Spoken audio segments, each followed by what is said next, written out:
আল্লাহর হাবিব সাল্লাল্লাহু আলাইহি ওয়াসাল্লাম নামাজ পড়া অবস্থায় সামনে এমন কিছু রাখতেন না যেটার দ্বারা আল্লাহর হাবিব সাল্লাল্লাহু আলাইহি ওয়াসাল্লামের সালাতে মনোযোগ অন্যদিকে চলে যায়। আমরা যখন সালাত পড়ি যদি অন্যদিকে তাকাই, ফেরেশতার মাধ্যমে আল্লাহ একটা ডাক দেয়, বলে আকবিল, এই বান্দা ফিরে আয়, তোর নজর থাকা দরকার সিজদার জায়গায়, ফিরে আয়।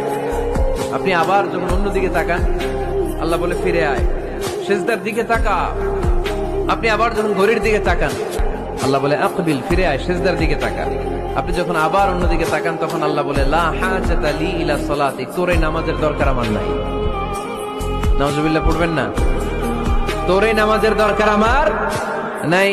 ওযু করে কষ্ট করে যাকে খুশি করার জন্য আপনি সালাতে দাঁড়ালেন, উনি যদি বলে এই নামাজের দরকার নাই, তা কার জন্য নামাজ পড়লেন আপনি? কথা কি বুঝতে পেরেছেন? এই জন্য এলাকার গণ্যমান্য ব্যক্তিবর্গ আছে, আমাদের চেয়ারম্যান সাহেব আছে, আরো অন্যান্য বিজনেস ম্যাগনেটরা আছে, আপনারা মসজিদ যখন নির্মাণ করবেন, সামনের দেয়ালটা যত সাদামাটা হতে পারে ততই ভালো।